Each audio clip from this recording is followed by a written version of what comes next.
Tak hidup rokok, hidup. Hidup rokok. Hidup udun. Orang yang tidak merokok tidak membantu pendapatan negara. Aduh, ini alasan klasik. Pajak terbesar negara ini dari rokok, maka merokoklah Anda terus-terusan. Bismillahirrahmanirrahim. Assalamualaikum warahmatullahi wabarakatuh. Alhamdulillahirabbil alamin. Assalatu wassalamu ala nabiyyina Muhammadin wa ala alihi wa sahbihi ajmain. Amma ba'du. Teman-teman yang dimuliakan oleh Allah Subhanahu wa taala, kita bertemu kembali di channel Cahaya Hidayah. Jadi di video kali ini saya akan membagikan, yaitu ada satu buah video di mana video tersebut itu ada seorang bapak-bapak yang berceramah di depan jamaahnya. Lalu kemudian bapak-bapak tersebut itu mengajak jamaahnya untuk merokok. Kita tahu kan, rokok ini berbahaya bagi diri kita dan orang-orang yang ada di sekeliling kita, misal keluarga kita. Namun bapak-bapak ini dengan semangatnya, hidup merokok, orang NU wajib merokok, kata bapak-bapak tersebut. Padahal rokok ini tidak ada manfaatnya sama sekali, bahkan membahayakan diri kita dan orang lain. Nah oke teman-teman, kita langsung saja, mari kita simak video tersebut ya. Sedih, kula mas sedih. Kula NU asli. Banyak orang Banten lain NU.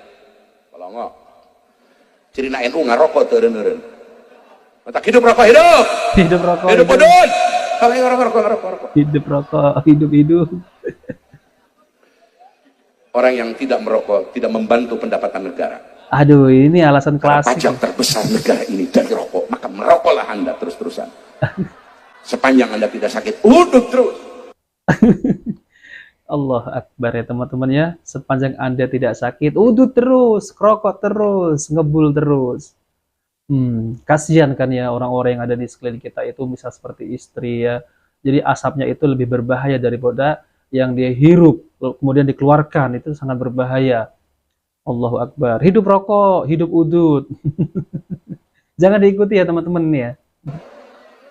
Itu orang-orang pahlawan bangsa yang merokok itu. Semakin banyak merokok, semakin menyumbang negara dengan besar. Alasan klasik itu. Rokok menunggu haram-haram rokok.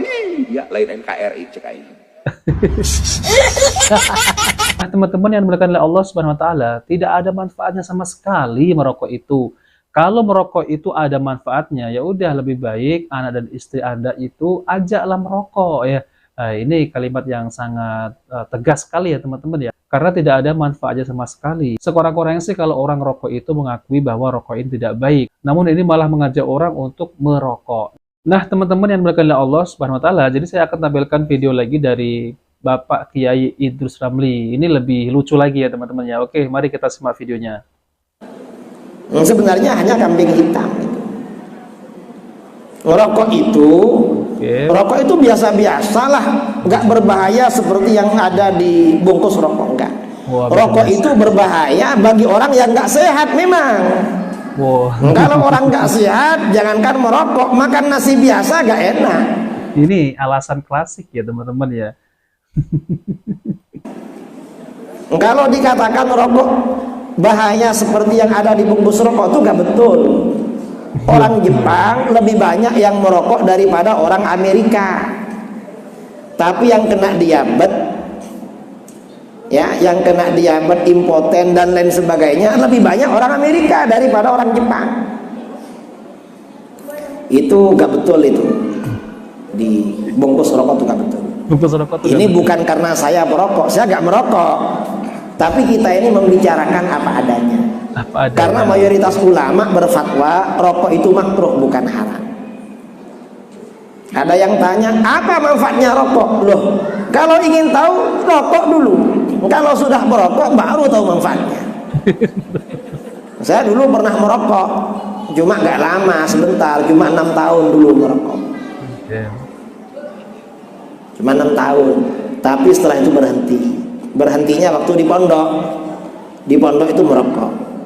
Saya berhenti karena oleh guru saya, oleh kiai, dijadikan penasehat apa namanya, yang memberi konseling, memberi ceramah pada murid-murid yang rajin merokok. Padahal saya merokok, saya disuruh ceramah pada yang merokok, akhirnya berhenti merokok. Sebenarnya sudah 6 tahun. 1 tahun berhenti merokok. Ada murid saya yang nggak tahu datang ke kamar saya ngasih rokok 1 bungkus. Loh, dikasih rokok. Karena dikasih rokok gak ada yang merokok. Habis isya saya beli kopi 1 gelas sambil belajar baca kitab, rokokan. Gak terasa habis 1 bungkus itu. Sekarang sudah enggak lagi. Sekarang sudah nggak Kenapa? lagi, ya. Karena sering ngisi acara di tempat-tempat yang nggak bisa merokok. Malah kalau bermalam di hotel, kalau ketemu merokok satu katanya didenda 500.000. Lebih mahal dendanya daripada rokoknya. Akhirnya nggak merokok lah. Tapi menurut saya rokok tidak haram, makruh. Karena sebab-sebab keharaman nggak ada di rokok itu. Dan manfaatnya ada. Di Universitas Brawijaya Malang sama Rumah Sakit Paru-Paru Jember ada rokok sehat. Ada rokok khusus orang yang kena asma. Itu obatnya rokokan, bisa sembuh itu. Ini dalil untuk merokok. Dalil untuk merokok. Tapi jangan merokok lah kalau nggak merokok, karena rokok itu bau. Kalau nggak percaya tanya sama istrinya bangun tidur kalau orang merokok itu. Ada lagi. Lucu betul ini ya Bapak Kiai Idrus Ramli ya teman-teman ya. Nah teman-teman yang dimuliakan oleh Allah Subhanahu Wa Taala, jadi kata Bapak Kiai Idrus Ramli ya bahwa merokok itu bau ya, bau. Lalu kemudian merokok ini ada manfaatnya. Kalau mau tahu rokok manfaat yang rokok katanya. Nah teman-teman ya, kita sebagai kaum muslimin ketika kita merokok lalu kemudian kita sholat berjamaah di masjid, tentu pasti ya orang di sebelah kita ini merasa terganggu, sangat terganggu.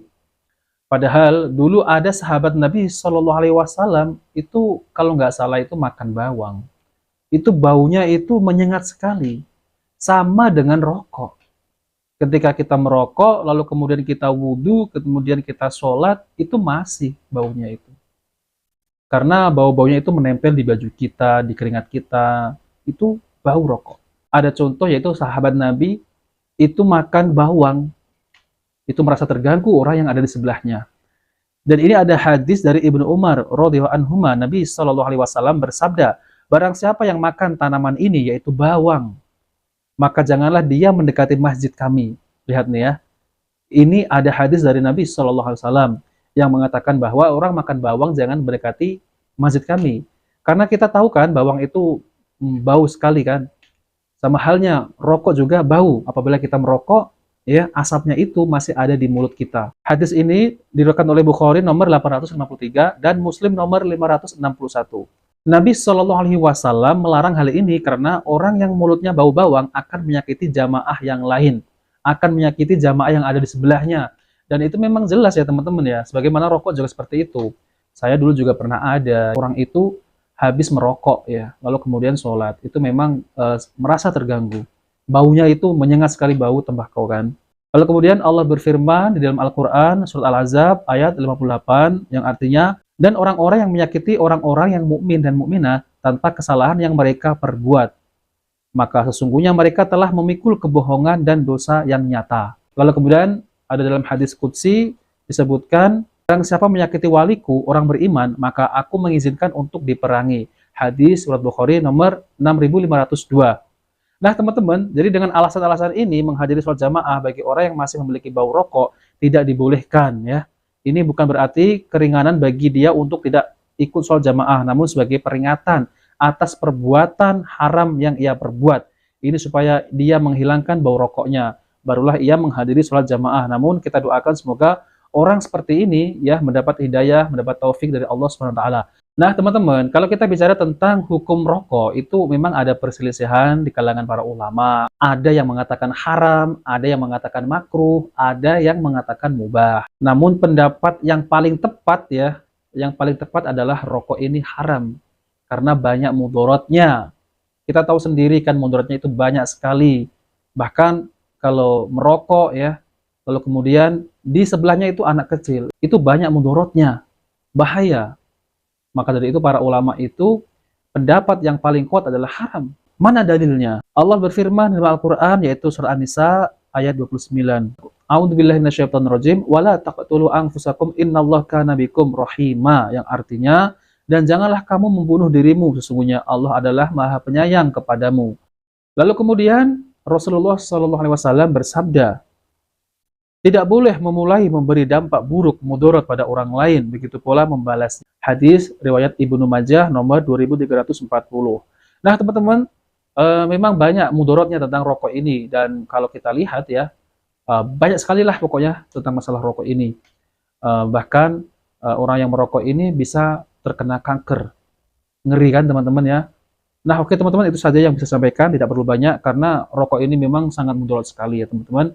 Oke, teman-teman bisa searching sendiri ya tentang mudaratnya rokok. Oke teman-teman, jika video ini bermanfaat, jangan lupa like dan subscribe di channel Cahaya Hidayah. Wassalamualaikum warahmatullahi wabarakatuh.